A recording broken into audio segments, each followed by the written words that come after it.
Hello, good afternoon. It's Windy News coming to you live from the News Hub here at the University of Education, Winneba.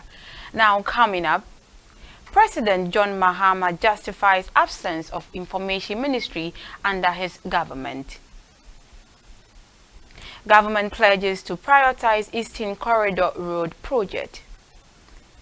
Grasak UEW reopens graduate launch after renovation. And in business, Energy Minister John Abdullahi Jinapo inspect 2,500 uncleared ECG containers at Tema Port. On the foreign front, President of United States Donald Trump says he would rather not impose tariffs on China. We have details of all these stories and many more coming up in the bulletin.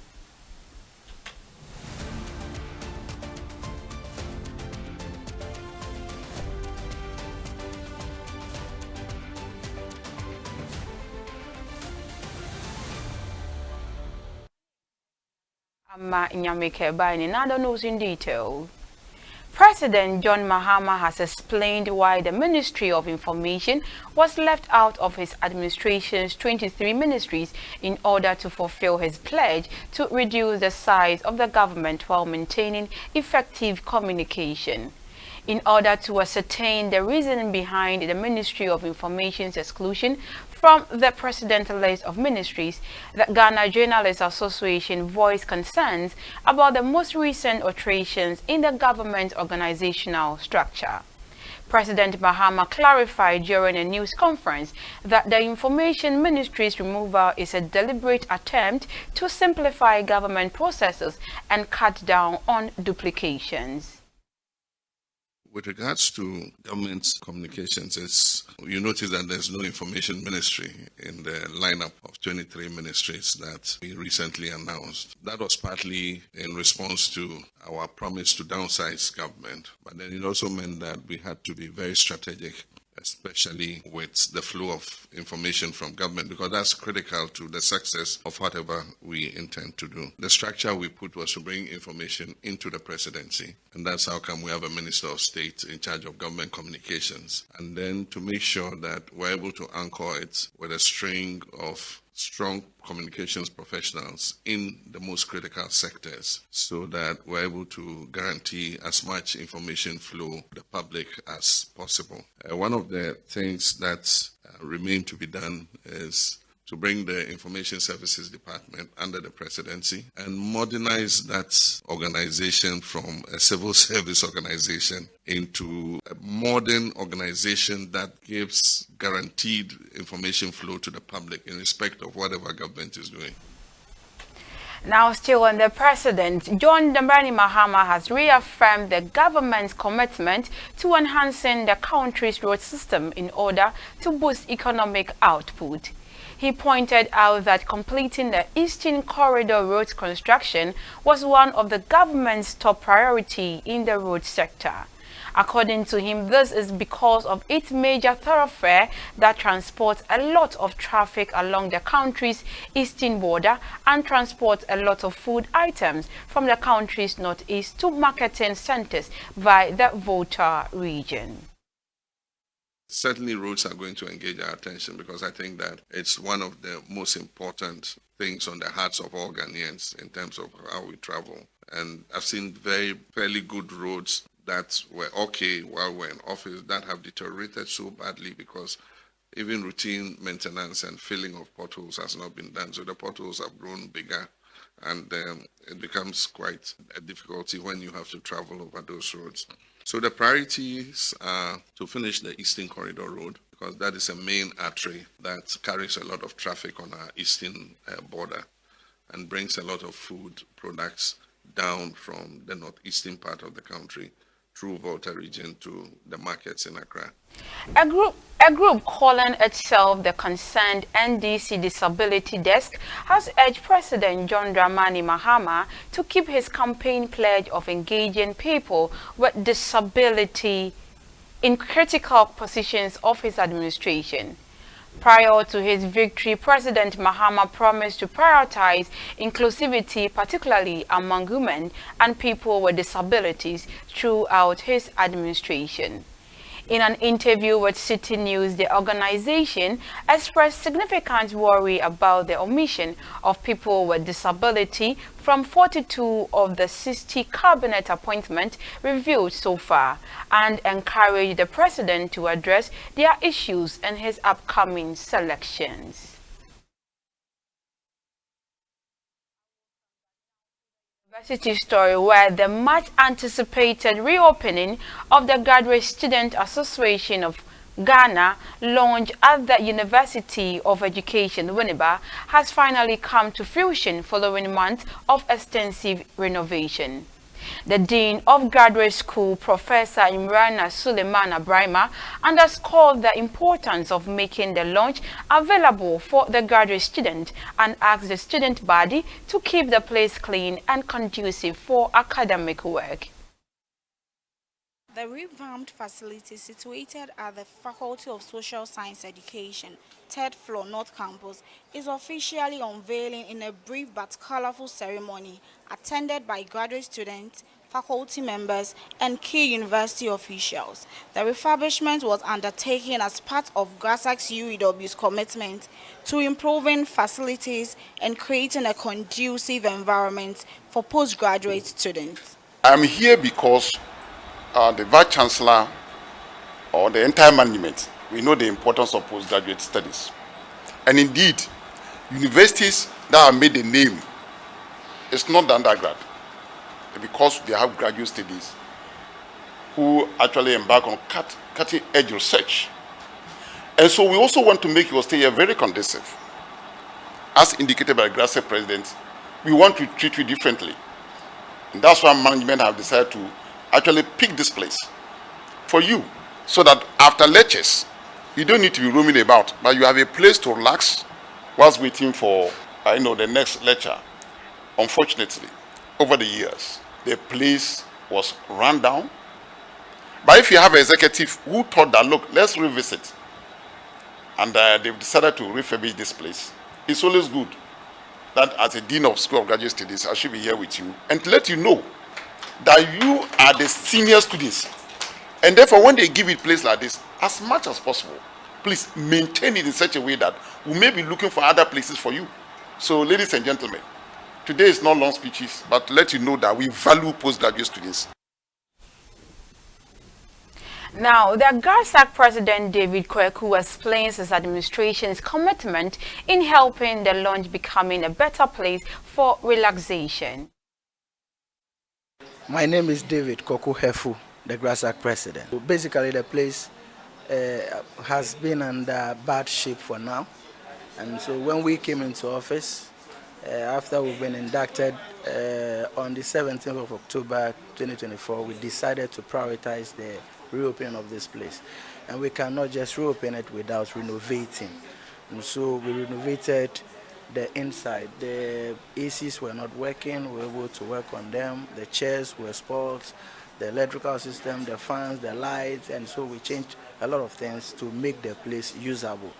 And the place is supposed to be for resting or relaxation. And so when graduate students come for lectures and probably their place is in use by different departments, they can come here and have some relaxation, reading some scripts before going for that particular lecture. Or should they come for submission of their work and their supervisors are actually at lectures or whatever, they can use this place as they wait for that. And so basically, that is the use of this place. We would want to use this opportunity to actually encourage most of them to come here. The place will be regulated now, and so we'll make sure when they come here, they should put the place to a good use. We do not have to eat in here, we do not have to litter here, we do not have to stay here more than some time. So we are going to make sure we open at 8:30 and then by 5 o'clock we close. However, in some critical time when we know that it is good we open it, we will do that. We also want to use this opportunity to ask them to support us as we are just taking off for our administration, and we have a lot for them. Now, Windy News interacted with some of the graduate students to share their thought and excitement on the reopening of the launch. I'm Richard Yeyava, a student of the GRASAC, or Graduate Students Association of Ghana, UW. I want to use this opportunity to encourage graduate students that it's a place for us, and it's basically for us to meet here and prepare for our thesis, our proposal defense and whatever, especially the freshers. We encourage them to patronize the place. From the Family Life Department of the Home Economics. And then I'm happy to be part of this grand opening. And when I came to the place too, I like the place, and the graduate school is doing so well, and we are proud of them. We are proud of our new executives, and then our old executives who did well. We know that they did well before they left, and we are also going to continue to do the work they did, and then make UW GRASAC a great one for those who are also coming to come and enjoy GRASAC UW. Thank you so much. My name is Courage Koku, and I'm a student in the MPhil Assessment, Measurement and Evaluation course. And the place wasn't that much conducive for studies. But we are grateful to the GRASAC UW executives. They work really hard. We are very much happy, and we are glad about the renovation that we've seen so far. So my name is Abuvon Divine, also offering MPhil Assessment, Measurement and Evaluation. Looking at how it has been renovated now, I think it will provide a very serene atmosphere and conducive atmosphere for we, the graduate students, to do our intensive research work that will impact the society.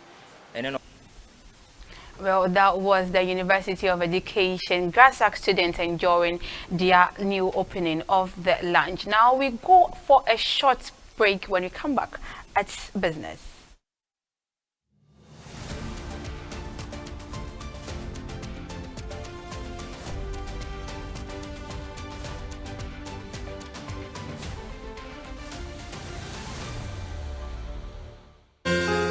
Hey there, welcome to Radio Unibe 98.3 FM. Seated right in front of you is Ampon Bismaku, for short Ampon B.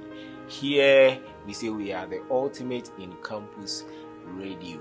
I entreat you all to be listening to Radio Unibe 98.3 FM. And your Radio Unibe, forget about it. Hello.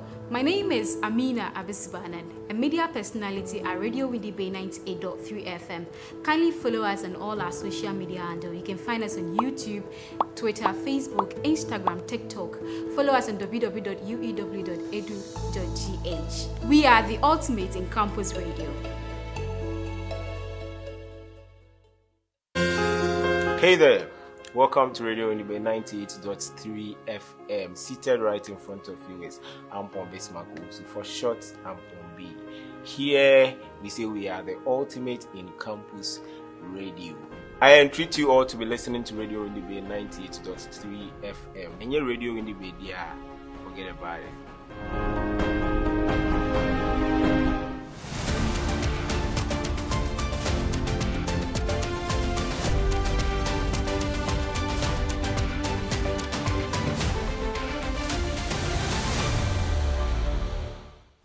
Welcome back from that short breather. Now let's do some business.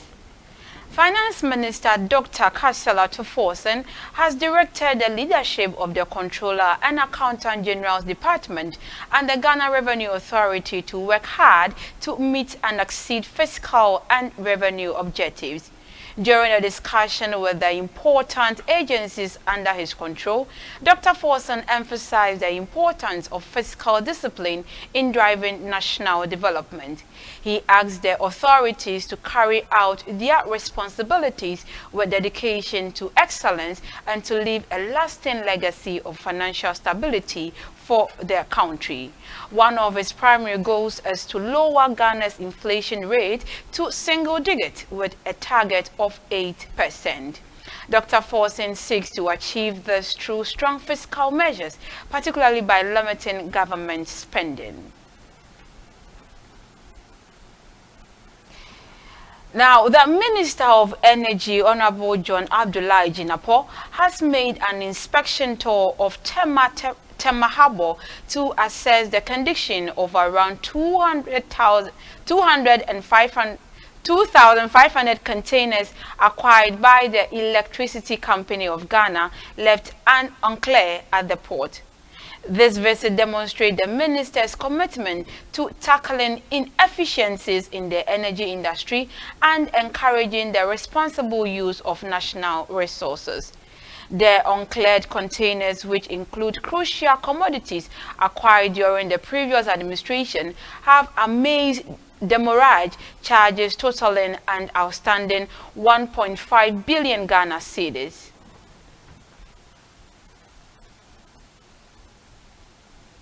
That will be all for business here on Windy News. Up next is sport.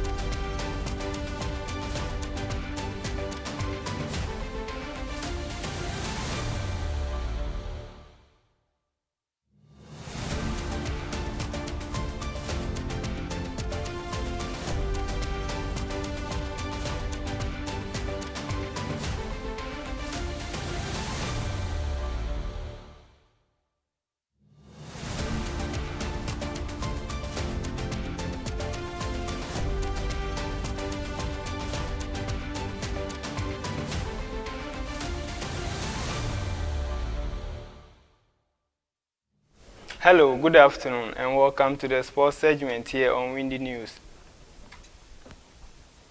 The Vice Chancellor of the University of Education, Winneba, Professor Jobson Mutual, has given his management assurance of employing a substantive coach for the athletics in order to boost its sports fortunes.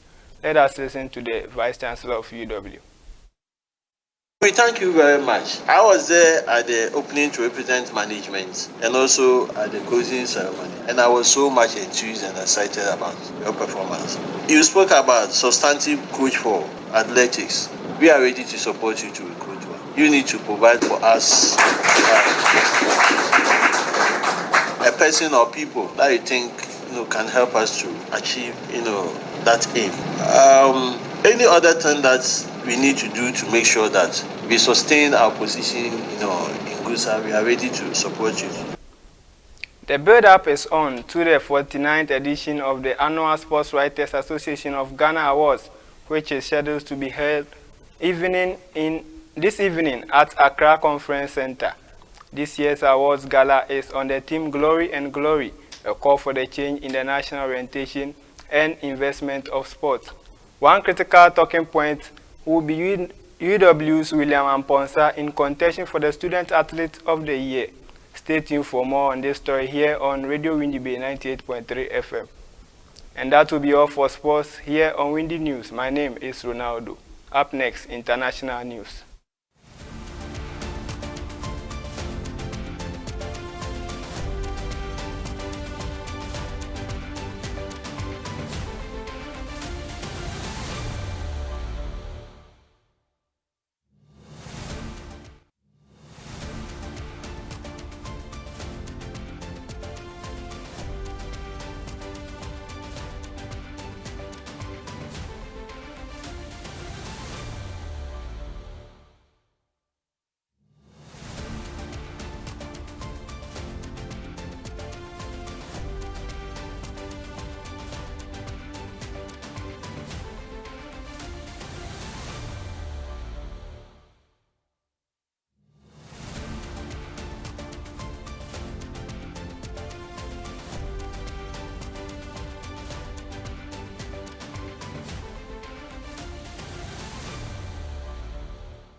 Now, just gone by as sports with Ronaldo. Now, let's do some international stories.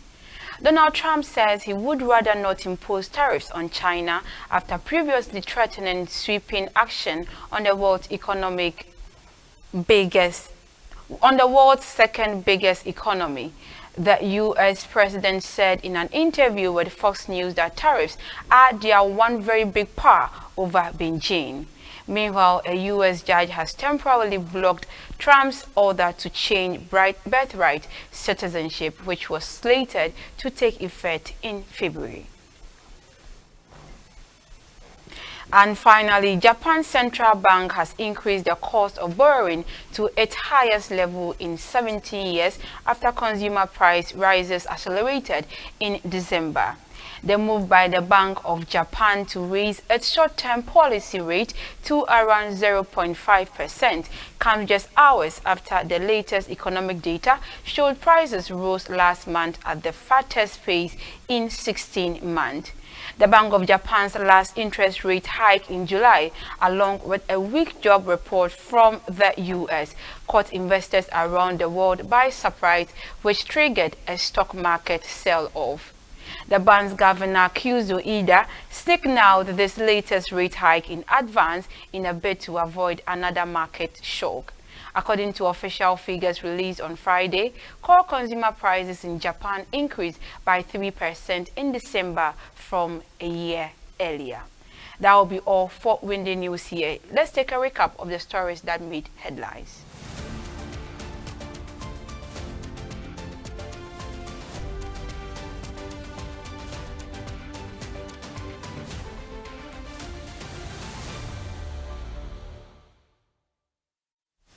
President John Mahama justifies absence of information ministry under his government.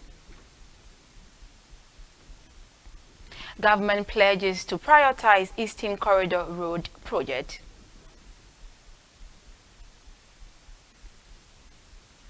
GRASAC UEW reopens graduate lounge after renovation. And in business, Energy Minister John Abdullahi Jinapor inspects 2,500 uncleared ECG containers at Tema Port. On the foreign front, President of United States Donald Trump says he would rather not impose tariffs on China. And that will be all for Windows News here at the News Hub at the University of Education, Winneba. My name is Nana Amma Inyamike Baini. Thank you for doing the watching and do enjoy the rest of your afternoon.